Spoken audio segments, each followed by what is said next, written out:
कत्तलखान्याकडे जनावरे घेऊन जाणारा ट्रक वडूज पोलिसांनी पकडला. 16 जनावरांसह मुद्देमाल ताब्यात. वडूज पोलिसात गुन्हा दाखल.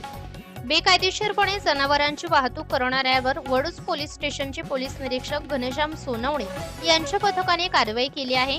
या कारवाईत 2 जणांवर गुन्हा दाखल करून एकूण 7,80,000 रुपयांचा मुद्देमाल जप्त करण्यात आला आहे. या कारवाईत पोलीस कर्मचारी गणेश शिरकुळे, कुंडलिक कटरे, वाहतूक पोलीस कर्मचारी अजय भोसले, गजानन वाघमारे आदी कर्मचाऱ्यांनी ही कारवाई केली.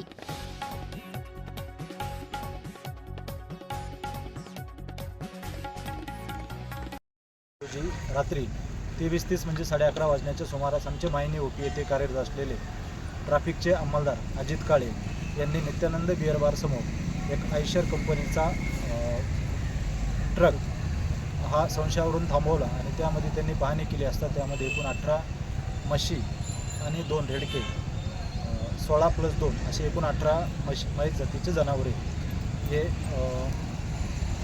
अतिशय योग्य ती खबरदारी न घेता किंवा त्यांना क्रूरतेने किंवा निर्दयपणे घेऊन जाताना अवैधरित्या त्याची वाहतूक करताना मिळून आले.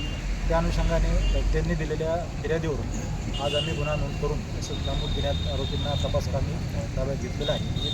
नोटीस दिलेली आहे आणि वैद्यकीय अधिकारी यांच्याकडून सदर नमूद जनावरांची तपासणी करून त्यांना पुढील गोशाळेमध्ये सुरक्षितरित्या पाठवून मान्य न्यायालयाच्या आदेशाने मूळ मालकाची ताब्यात घेण्याची कार्यवाही करण्यात येणार आहे. सदरची सातारा जिल्ह्याचे पोलीस अधीक्षक Tushar Joshi sir, additional SP Vaishali Kadukar madam, DYSP Ranjit Sawant sir यांच्या मार्गदर्शनात आमच्या टीमने केलेली आहे.